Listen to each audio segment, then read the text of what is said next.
bitter social satire about the decline of the United Kingdom.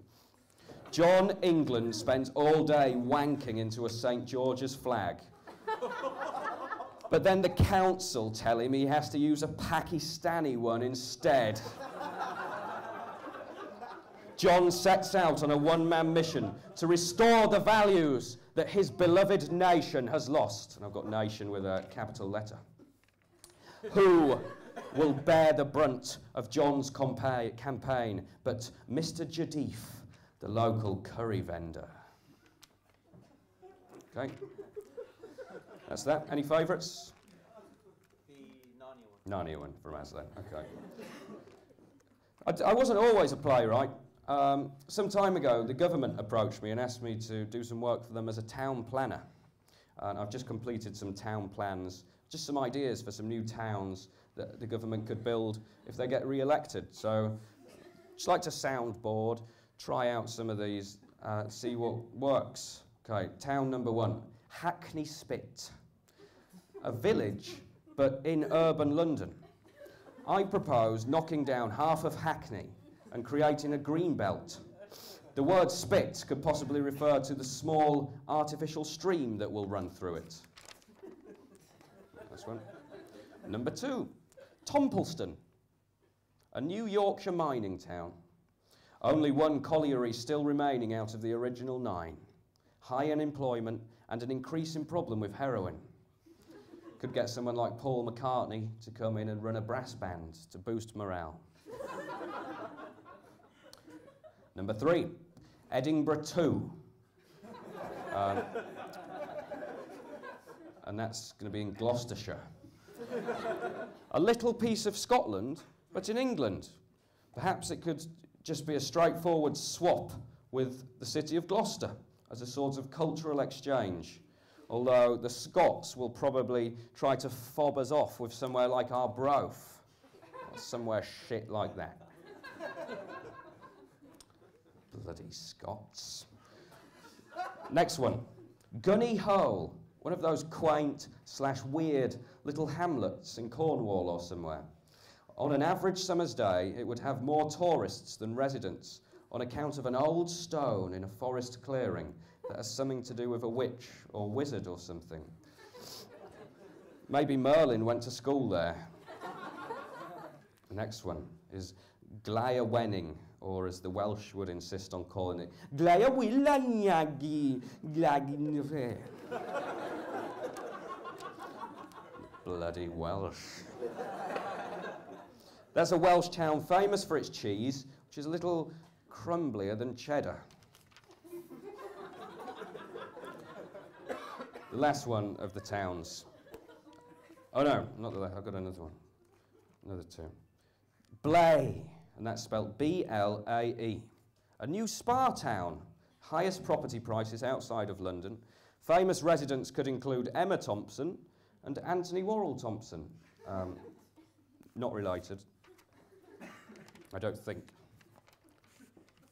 It might be. Last one from this. Then there's only one more piece afterwards. It's nearly over.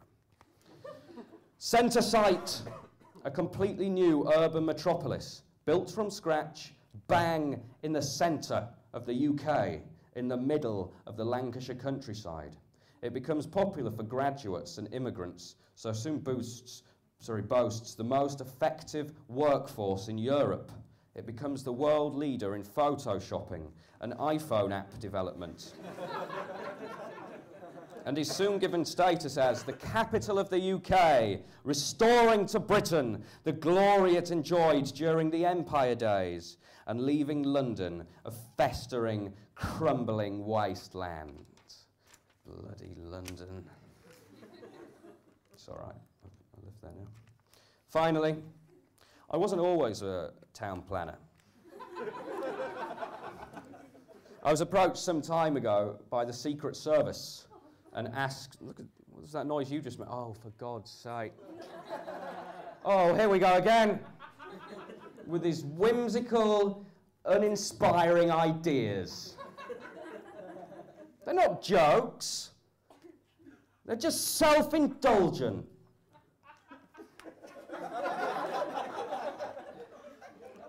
That was you. I saw the look you gave me.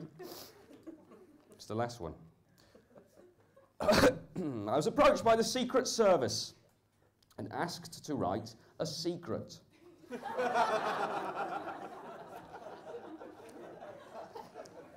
So here it is. Gemma Leeming feels particularly safe when she swims in her local baths. And that's sort of council swimming pool. This is because she regularly fillets the supposedly homosexual lifeguard, Gareth Bailey. And I know you're not supposed to say homosexual, it's homosexual, but it's the persona of the secret.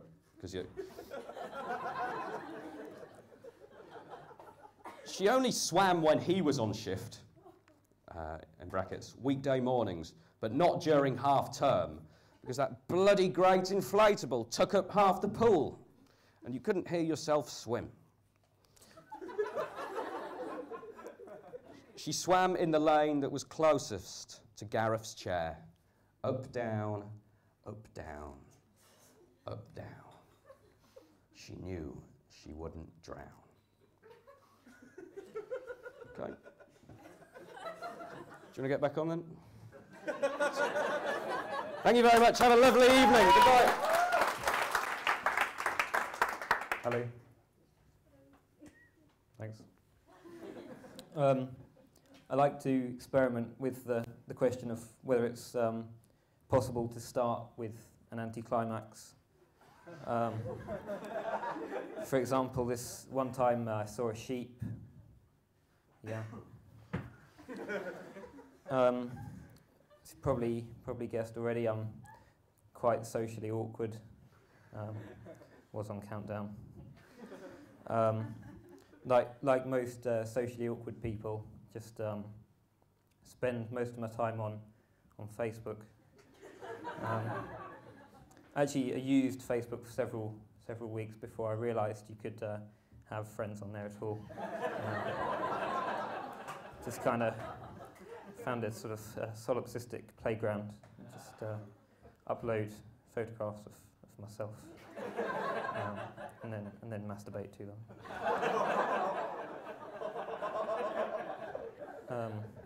After a few weeks, I got my first Facebook friend, also known as my mum, and she looked through those same photos that had been the twigs of my personal love nest,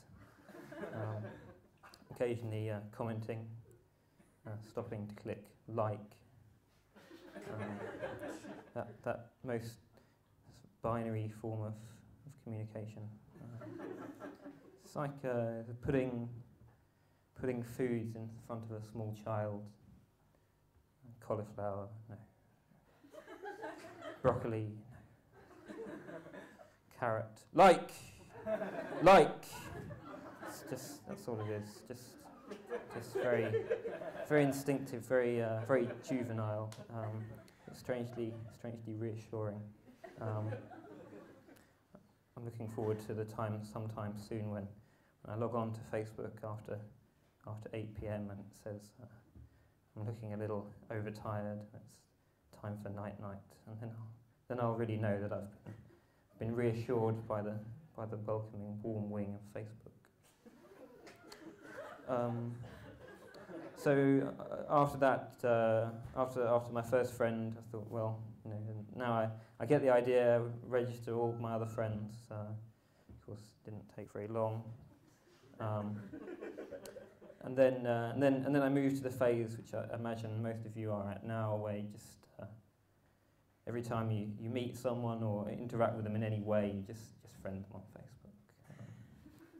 Had some awkward moments in Sainsbury's as I kind of around to see the full forename and surname on the name badge of the nice middle-aged lady as she serves me. She scans yet another box of Kleenex. But now I have these hundreds or even thousands of Facebook friends. I